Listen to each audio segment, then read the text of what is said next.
Bonjour, friends, and welcome back. I am your host, Alexa Wilkinson. And I'm your co-host, Mia Fiorito.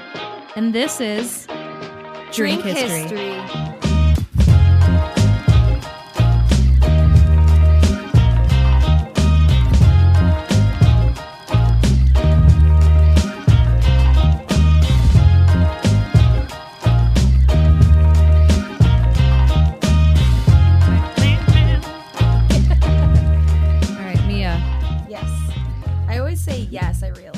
Yes. Laissez le bon temps rouler, Mia. Okay. What'd you just say to me? I just said let the good times roll. It is the official Mardi Gras greeting. Let the good times roll. Let the good times roll. That's what we're gonna. Okay. That is the official Drink History theme song. I see you. Okay, girl. Say it. So happy Mardi Gras. Happy Fat Tuesday. It's King Cake season. I didn't even know that was today. I know. It's, you know what? It's sad because of COVID-19. The parade's been canceled. So the celebration's been canceled, and it's just like, so it's I think people just forgot that it was about this arbitrary. Well, not arbitrary. It's an important holiday, but it's like, I just think people forgot about it because we're not, able to celebrate getting our beads on. That's so weird though, because like I always would have just assumed that it was in March. I don't know why I always just assume Mardi Gras was in March, not February. It is. Well, we will get to the fun facts about Mardi Gras later in the episode, but we will talk about why Mardi Gras will never be in March. Oh, okay. You about to school me? Mm-hmm. I'm excited. If I'm wrong about that, people please correct me, but I believe that Mardi Gras, there's no possible way for it to be in March. Okay. It will always be at some point in February. Ooh, I can't wait to hear why. We will all find out. Okay, so Mia, how do you feel about Mardi Gras? Have you ever traveled to celebrate or done a theme party or a bar event around Mardi Gras? No. So Mardi Gras, the only thing that I really remember from Mardi Gras was always just in high school, Mardi Gras. This teacher was also our drama director, the drama club director. Mm-hmm. She's a really great woman. She's really fun, but she always was a little I don't know, she would make us do this game called Doctor or this improv called Doctor, and you have certain roles, but she would say, okay, this one's a porno, now act it out. And we all have to act like it's the beginning of a porno. Yeah, but it was yeah, fun. That's I know, but really inappropriate. No, I know, but it wasn't we were doing anything inappropriate. It was we'd be hello, doctor, I'm here for my checkup. And it was we were this is so crazy that she's having us. She wouldn't do it all the time. It was the one time, and I was flabbergasted. But she was sitting in the audience, and we're sitting on stage, and she was you know how I got my beads? And we always had this joke because her boobs were so low that we just said that she just lifted her shirt to where her belly button was, and she was exposing, and she'd be woo doing that. What? I hope so terrible. I hope when I have the saggiest tits that I will be the most proud of them. Yeah, I think it might happen. You don't have to go all the way up. It's so much less effort to flash a float on Mardi Gras. Literally, you could have your hands in your pocket, take one finger, lift it up a little, and you're showing. Just a little bit. Just a little nip. But slip. That's the only thing that I really remember is because of that said teacher. Okay, I have to say, my beads thing. Yeah, that's really inappropriate for your teacher to be referencing acting out the beginning of a porno. I know. She did in that high school. Yeah. Well, it was that one time, but yeah, she was very, but it was definitely weird. That situation was weird. But you never celebrated Mardi Gras. You never did a bead thing. You never. No, it was always just you know how to get your beads, but it was always high school. And so it was always so your celebration of Mardi Gras was mostly not high really school jokes about showing your tits. Yeah, exactly. Cool. Wow. Yeah. Great. I know, right? I didn't expect that story. Yeah. I thought you were gonna have little some unfortunate bartending story. I was bartending. There was a party. Never in my school, restaurant industry working was Mardi Gras really, really, really everything. Okay. All right. Isn't that wild? A little bit. I mean, I've definitely had to like think about Mardi Gras as a theme. Did you like celebrate? Did you ever travel to New Orleans? You know what's the saddest fact about me is I've traveled a lot of places, but New Orleans, I've only been there once, and it was when I was a little kid. And I was actually texting my mom about it today, and I asked her, I was like, I remember eating Eggs Benedict, like a really good Eggs Benedict. And she's like, and we also had a really good Caesar salad. And we were just like, we were just visiting. I was a kid. I didn't like obviously drink in New Orleans. And I didn't do anything fun. But yeah, I haven't been there as an adult, and I'm so sad about it. It's such an unfortunate fact about me. Let's go. I mean, yeah, we should go because like I want to go for Mardi Gras. We'll go and we'll record a podcast on the streets. Here we are live on the streets of New Orleans. From the streets of the French Quarter. Open canisters everywhere. It's an old-timey voice. Oh, Mia just flashed her titties. Yeah. She got 2 beads, 3 beads. Her teacher would be proud. Our teacher would be proud. You can shout her name, do a little shout out. Right. I don't want to give her name out just in case. I'm not. Please don't. Please. Because if I leave I love her, though. Mia, she was really great. Like, I was going through some tough times in high school, and she always pulled me aside and just made sure that I was okay and told me that, like, if I ever need anything at all. That sounds like a good teacher. Yeah, she was. All right. Well, she was fantastic. It was just like in drama. I think it was just that in drama, like it's a whole nother like world, a whole family. Have you ever been in like drama club? No, I was a band geek. I was a trumpet player. Oh, so y'all were like whatever. But I don't even know. No, we were not like cool. The band, I was in jazz band. I was That's up at like pretty awesome. If you think about I quit my senior year because I was just over waking up that early. But yeah, I was in jazz band. I think maybe I was more in tune with Mardi Gras as being like a jazz trumpeter because we played a lot of like Louis Armstrong, like the jazz march or the Mardi Gras march song. Right. You know, we played a lot of jazz which I've actually never heard. Oh, you will. Oh, I'm so excited. Oh, I feel like you have a lot of things up your sleeve for this episode. I do. All right, and with that, we are going to take a quick break, and when we come back, we're going to talk about the Planter's Punch. See you in a little bit. See you in a little bit. To be standing where you are, yes, they play that Dixieland with a toot on the flute and a papa dressed in red, dressed in blue. They go marching, marching, marching to the Mardi Gras. So let's get into the episode. So I'm sure as you've deduced at this point, it's centered around Mardi Gras. Mm-hmm. And it sort of calls back to our very first episode about Sazeracs, as the official cocktail of Mardi Gras is Sazerac. Yes. But today I did a little digging, and there are certainly other cocktails and facts about Mardi Gras to be indulged upon and learned. But today, for our scrumptious Mardi Gras episode, we are going to talk about a cocktail that doesn't get too much attention on the main float. Just made a little joke there about floats.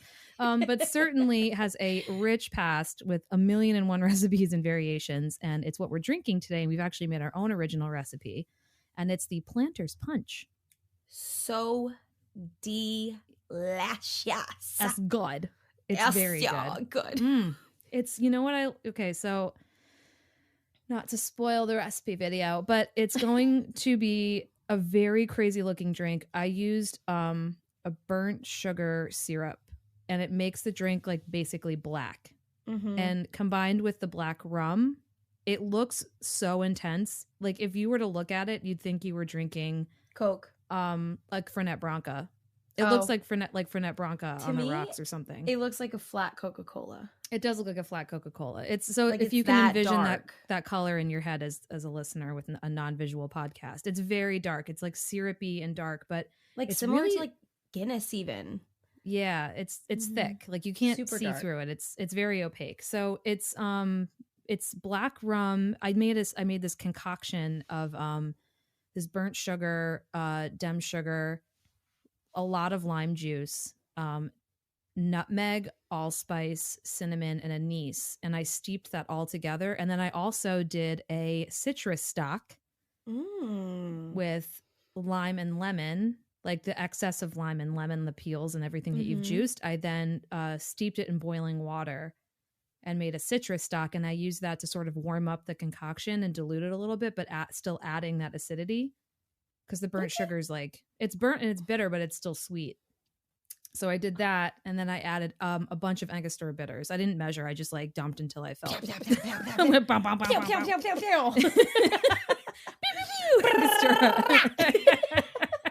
Just right in there, and then I stirred it around, and I let that steep for 2 hours. It was daylight when I made it, and it was dark when I finished it. So I'm going off old.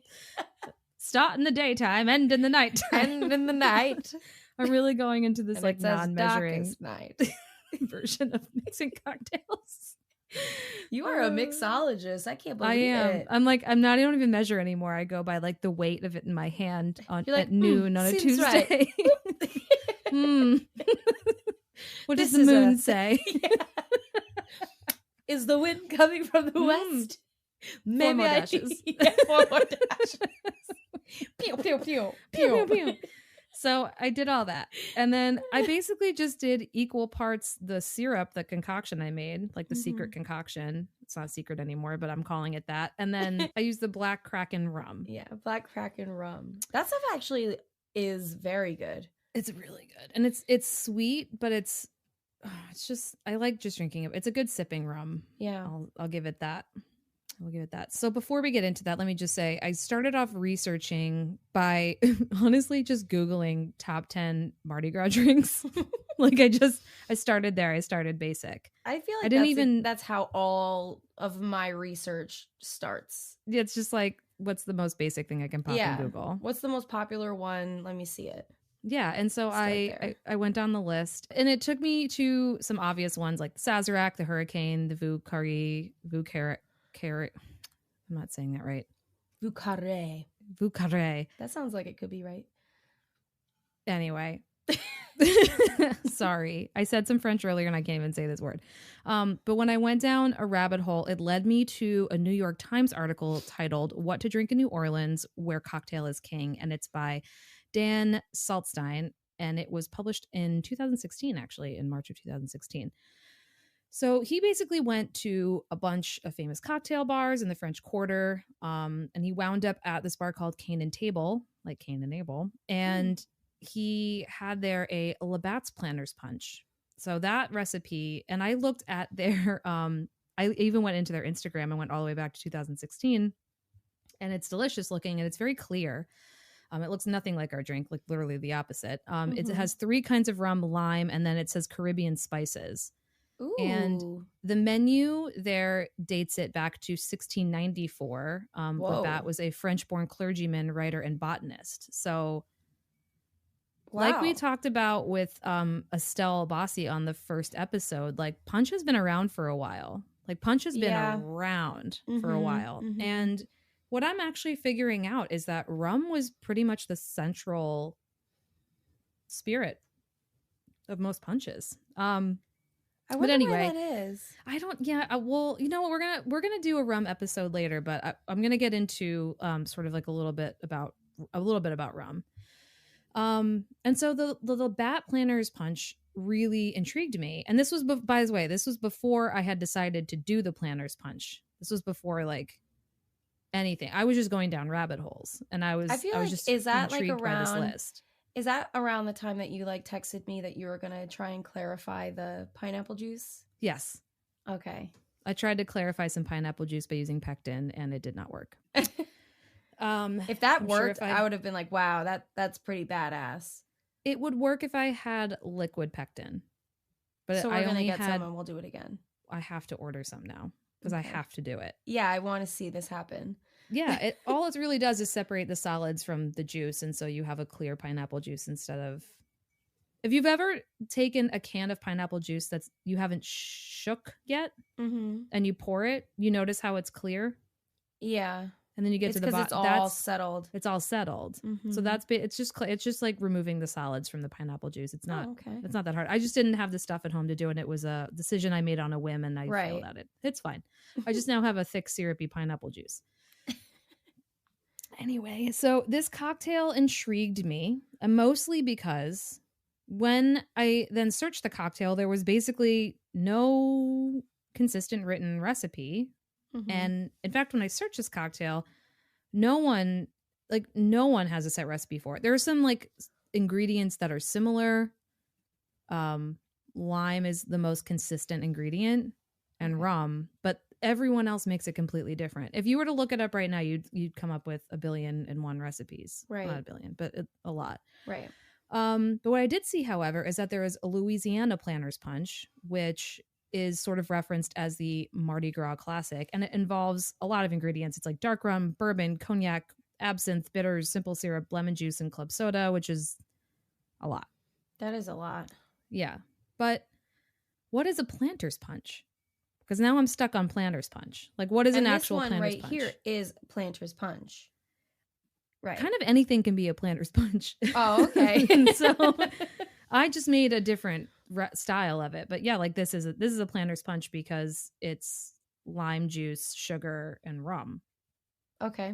Like really just super simple ingredients. But all of these other variations of it have like passion fruit or pineapple or cherry garnish. It's kind of whatever you do. But so here's a little history. So the Planter's Punch. So in 1878, a Victorian magazine called Fun published this recipe for a Planter's Punch. And despite the magazine's faint praise for the concoction, they didn't like love it. But they sort of just mentioned it. And although there may have been many variations over the years, the most like prominent ingredient was involving dark rum and a plethora of fruit juices. Like I said, so like lime, pineapple, orange, sometimes passion fruit. And every recipe is a little different. As Wayne Curtis wrote in his book, "And a Bottle of Rum," Planter's Punch is a class of drink rather than a single cocktail. So it's not like a cocktail, it's a classification of a drink. So that's why I feel comfortable calling this a Planter's Punch, because it falls under the category. It falls under the category, right. Yeah. So anything can really be a Planter's Punch if you involve like sort of like dark rum and lime. So rum is something we're going to cover like way more in depth later. We're going to do a whole episode, but it is important to note that a huge part of drinking and a huge part of alcohol consumption in the U.S. before, we became like the United States even, was basically between the founding of the colonies and then the late 1800s. And it was rum that we were drinking.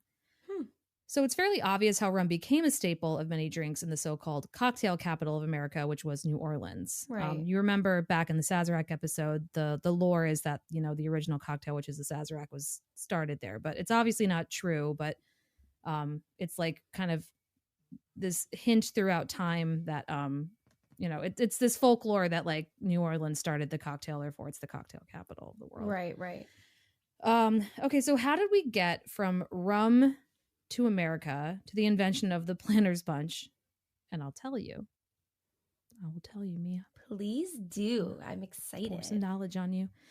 So there is a popular rumor that the Planter's Punch was conceived at the Planters Hotel in Charleston, South Carolina, but this theory has been aggressively fought and debunked. Okay. So the Planter's Punch goes back to the 1830s. Maybe even earlier. Southern food chronicler Eugene Walter wrote in a collection of cocktail recipes posthumously published by the University of North Carolina Press.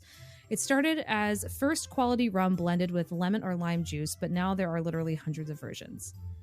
So Wayne Curtis, like we talked about, the author of A Bottle of Rum, A History of the New World 10 Cocktails. I actually bought this book today, by the way. Did you? Yeah, I did. I buy all these books. Oh. And I will later read them. I read a couple of things about Planter's Punch, but I didn't read the whole book. Obviously, I'm not my sister who reads 4 books in an hour. I fall asleep. Yeah, I'm like, so boring. Okay, so Wayne Curtis speculates that the first Planter's Punches were mixed in the Caribbean in the 17th century, and British settlers along the coast of India began stirring tea, lemon, sugar, and water into fermented palm sap liqueur or liquor to make it more palatable. So the resulting punch was rapidly translated to other ports. And Curtis quotes Father Labat, which we talked about earlier, who in 1694 recorded a Barbadian punch of rum, water, sugar, lemon, cinnamon, nutmeg, and clove, sort of similar to the one we're having, which is sort of a variation, like I said, so just sort of a variation of what we're drinking now. So, how do you feel about that? How do you feel about the knowledge so far? I think it's great. It's so funny that it was rum that's like the base even in the United States, because I always just figured that rum was just like a Caribbean thing, like, and maybe it was like shipped over. It was. I mean, it was imported a lot, and for a while, for like almost 100 years, it was exclusively but to go exported that far from back? the Caribbean and the West Indies. Yeah, in like the 1700s, like they were Still doing all that. Oh yeah, it was like importing, exporting. Absolutely, obviously. Yeah. And I just would never think. I'm sorry, I just would never think that rum. Yeah, like as you think back, because you what we think about in terms of like American originality in cocktails is like whiskey. I always assume whiskey as like a truly American. Yeah, spirit. Not rum or but rum. Yeah, it's not that rum was like invented or made in America. It was, well, we started distilling and making rum here later, but it's really I don't want to give away too much about rum. Right. Okay. We're going to do a whole episode about rum. Right. Can't wait to learn more about it. But so far, I think it's very interesting. It's very interesting. So yeah. So now we've talked about Father Labat, who in 1694 recorded his recipe. And that's sort of what I based the concoction that I made tonight off of. So the punch apparently traveled back to Europe. And since a columnist for the American Turf Register and Sporting Magazine in 1831 reported he'd received a similar recipe in Glasgow, a wine nearly full of the best refined lump sugar pounded, 12 ditto of a Cold Spring water, whatever that measurement is, simple syrup, a lime and a half of a lemon, 2 wine glasses brimful of old Jamaican rum. So they were making glasses brimful. Exactly. And to recall that fun magazine quote, which we talked about earlier, and I'm going to read it right now. It's Planter's Punch, a West Indian recipe. A wine glass with lemon juice fill, of sugar the same glass fill twice, then rub them together until the mixture looks smooth, soft, and nice. Of rum, then 3 wine glassfuls add, and 4 of cold water please take. A drink then you'll have, that's not bad, at least, so they say in Jamaica. I love how it doesn't end up rhyming. Not at all. So I guess they like measured by the wine glass. Which is how I'm going to start measuring things. I think that's how, well, that's how you said that you were doing that earlier. Like, exactly. What's the atmospheric pressure in the room today? It's a little humid. What's on the barometer? Yeah, I sort of wanted to go very old school with this. I wanted to go like just really traditional, and I just did. I just did it. I love it. But this article, this recipe and fun, is where the first mention of the official name Planter's Punch comes into play. It's like this was so they like named it. Like they named it. Okay. In 1874. Sorry, wow. I apologize. 1878. Right, that's when it was published. Wow. So one of the earliest references to single-serving Planter's Punch, because as we're talking about these wine glasses being full, this is obviously a batch recipe for a lot of people to drink. They're making a punch, like in a punch bowl. Right. Or in a bunch of wine glasses. I don't know. So when the first thing, who knows?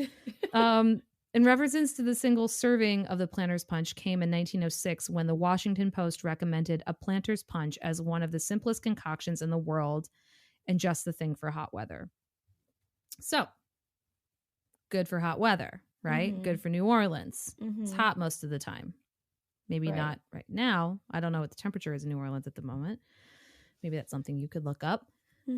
Although a lot of high-class Americans were drinking this concoction, and I do quote-unquote high-class Americans, because even though they charge themselves as being high-class, I'm pretty much assuming that anyone who marks themselves as high-class around this time is just kind of a piece of shit. Americans were drinking... What do you want from me? Ooh. I'm making a lot of assumptions. Anyway, Americans were drinking this concoction here and overseas, but it didn't really reach popularity until the 1930s, and it became hugely popular, especially when Tallulah Bankhead died in 1968, and the Time magazine obituary for her remembered she was known to romp around in her apartment in the nude drinking Planter's Punch. Good for her. And by the way, Tallulah Bankhead famously played Blanche Dubois in A Streetcar Named Desire, if anyone wants to sort of reference her in the time period of which she was acting and who she is. And I put a little picture here for you, She's Mia. gorgeous. Isn't she gorgeous? Yeah, Look she's at her very, looking off, very and she's pretty. gazing off into the distance, thinking about Planter's Punches. When am I going to get mine? Yeah. Planter's Punch. I wonder if I have enough at home tonight I wonder, to get me nude. should I tell Jimmy to get more rum? Oh my goodness. She's So, really pretty. Listen, if she's- she was romping around nude drinking Planter's Punch, She was romping, ripping and romping around. invite me to the party because I want to do the same thing. This is so Mhm. yummy. Mm-hmm. I'll romp around with her. Come on. We'll do some romping, girl. Let's get it. With her pearls. Just her pearls, though. Just her bro. You'll be like, Classy. you'll get her nice and and sassy. drunk off the Planter's Punches and be like, Tallulah, darling, I must try on those pearls. Yeah. And then you just run out the room. I'll And she'll romp be out the naked, so room. she can't chase you into the street. I'll just romp out the room. Just romp it. I like that word. Okay, so I was okay, so now I've gone down this rabbit hole, right? I've gone down like Planter's Punch, where it came from, rum. I've done all this research. And then Right. I get to the end of all this and I'm like, okay, but why is it a Mardi Gras drink? Like there's no connection really made to it. Right. But you kind of have to think about it conceptually like this. So I can't find a definitive answer about how it became such a popular drink for Mardi Gras. Other than the guess that Louisiana climate mirrored that of the Caribbean, French colonizing of the Louisiana territory, and it's fucking delicious. Mm-hmm. So rum-based, lime-forward, versatile. Any kind of bartender can, make their own thing of it. It's perfect, boozy, strong, enjoyable, scurvy staving off cocktail that just became this like beautiful batched bougie cocktail, easy to drink and easy to celebrate with. Mm-hmm. That is how I'm making the connection. Well, I like that because it's kind of like a different version, even though it's not hot. Obviously, it's cold. It's like, I think because of all of the different spices that are in here, it kind of reminds me of a mulled cider, but not. You know what I mean? Like it's kind of Yeah. similar in the sense of all of those spices. It's just a cold version. Yeah. It's And so it's good. also, it's just, I love the, how the nutmeg and the allspice and those like baking spices come into play with the rum Yeah, and the lime. It's just, they're it's not really things. well balanced. It's so good. Yeah, it is. And it's, we're going to put up the recipe. I'm going to do a recipe video, on our Instagram and on our show site. But it's not hard to make. Mm-hmm. You can literally take any ingredient, like say you can't find the burnt sugar, try using molasses and like regular sugar. Mm-hmm. If you don't even want to use molasses, just use like normal sugar. Like you don't have to do this any specific way. Right, because it all just falls under a big category. You can make it any Yeah. way that you want. Exactly. Any way Similar, that you want. obviously, bases, but But yeah, that's it. That's a Planter's Punch. I love it. That's the story. I would have never thought. That's so strange that this is what came across when you, well, not came across, but like first popped up when you were looking up Mardi Gras. Well, I mean, cocktails. we could have done, the hurricane. We could have talked about, I mean, we already did the Sazerac. Right. But I saw the Planter's Punch and I knew for some reason that like no one I've never, like had this referenced on a cocktail menu before. I don't think I've ever seen this on a menu ever. I've never had it. I mean, I've had like, I've had daiquiris, which is rum and lime, right. but never something with dark rum specifically and never with these spices. And maybe it's been, I just think like we haven't had like a punch revival,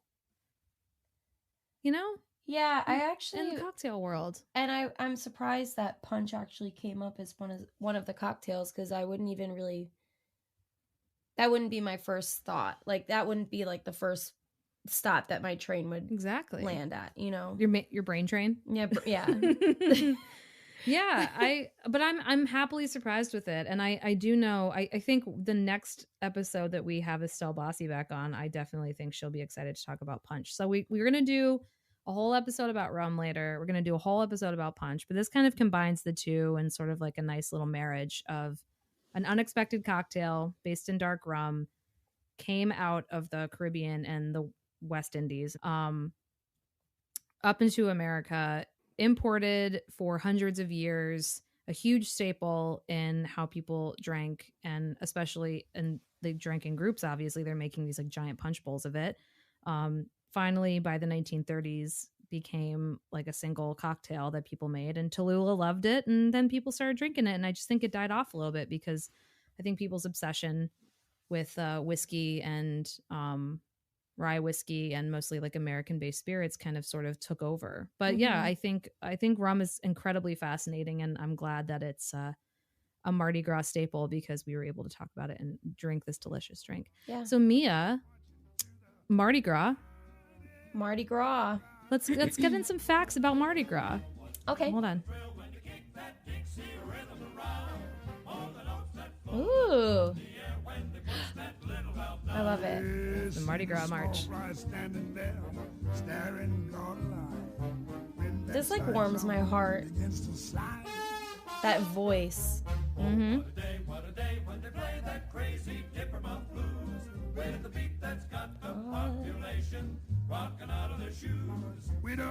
I love this. Don't ever stop it. Play the whole thing. I won't. Do you want to talk about Mardi Gras talking over this? Do you want me to stop it? We can. I don't know if it's gonna. You can always cut it if it overdoes the. So Mardi Gras, or Fat Tuesday, is always 47 days before Easter, and obviously, as I was saying before, I didn't realize that. So it was a little fun fact to learn today. Yeah. Carnival season begins on January 6th, 12th night, the Christian holy day of the Epiphany, and ends with Mardi Gras. It's a celebration of life that precedes the fasting and simple living during the Christian season of Lent. Because Easter is variable, Mardi Gras can be any Tuesday between February 3rd and March 9th. And so the length of the carnival fluctuates accordingly, which I thought was pretty interesting. Mm-hmm. That it has such a wide range between them. So maybe it can be in March. Easter. Well, it said Mardi Gras can be any Tuesday. But all right. So I was wrong. Yeah. So it can. I can be. I'm sorry. I have learned. Maybe my world always celebrated in March, and yours always celebrated in February. Maybe someone can let us know if is this Mardi like Gras an was ongoing? ever in I thought March. Mardi Gras was like a day. I didn't think that it was actually like a whole entire situation.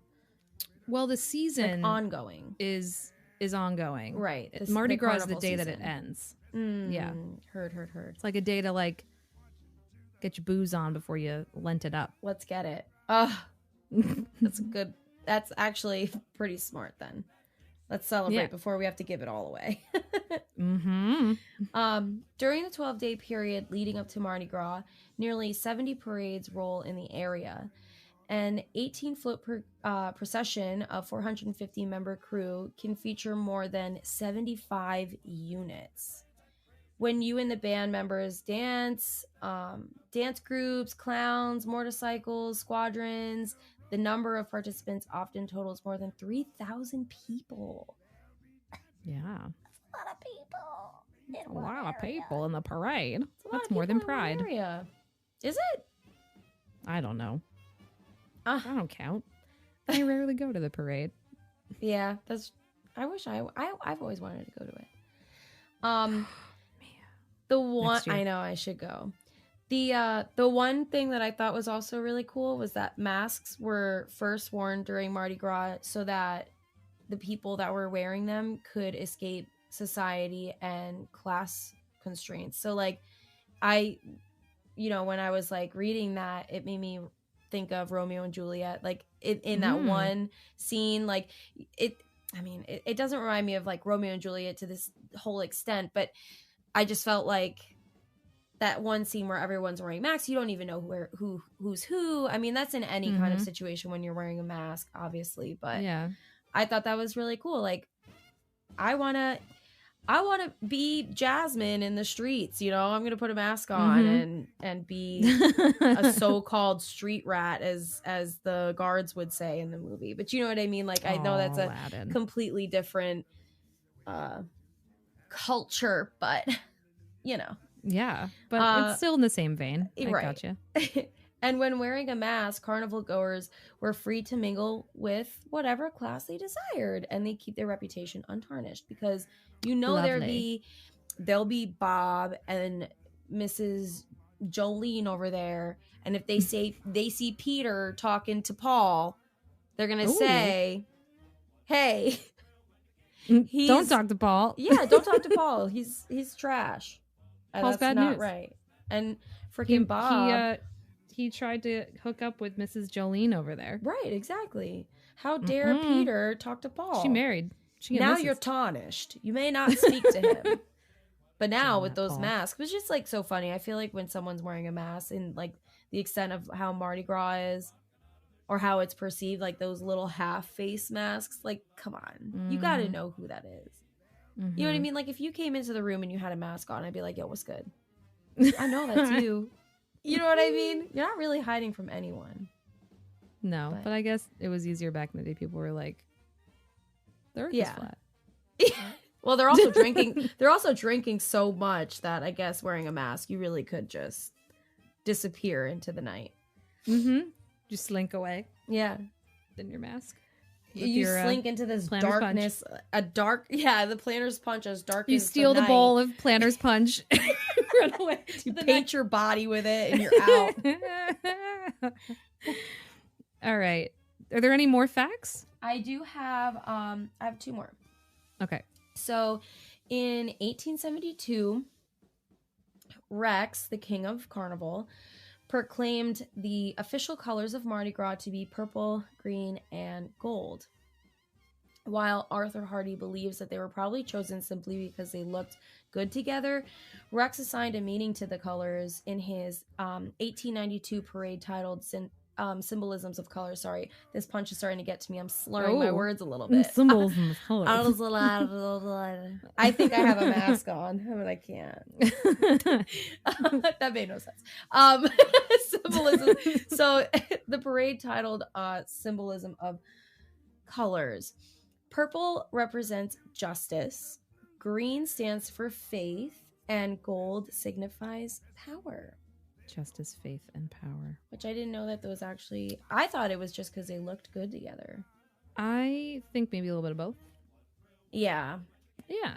He's really like, oh, you just chose those colors because they look good together. No, they have meaning. It's like the person that gets a tattoo drunk and then someone asks them later about it and they're like, it means so much to me.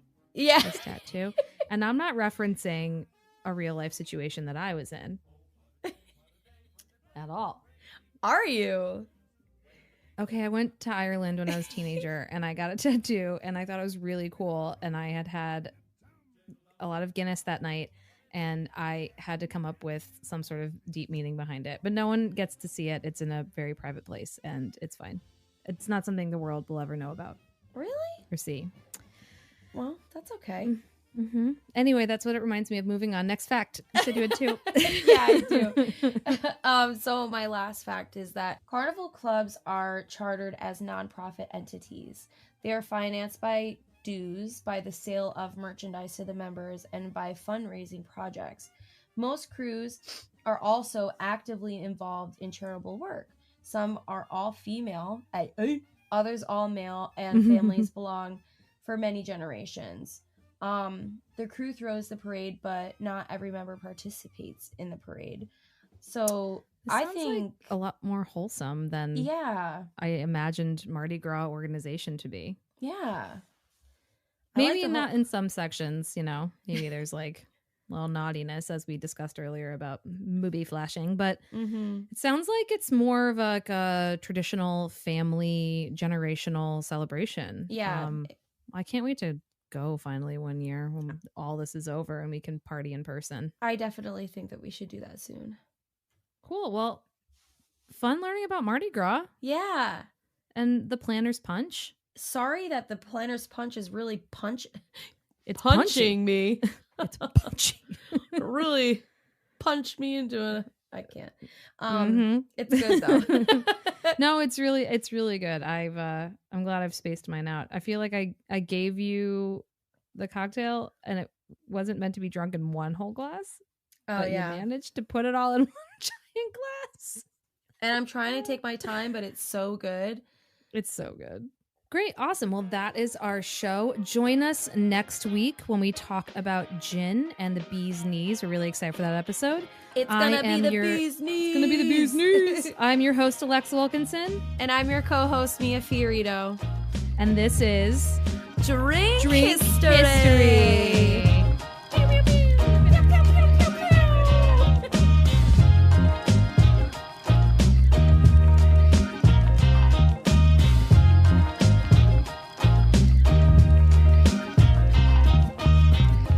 Drink History is produced by me, Alexa Wilkinson, and our theme song is by Blue Topaz.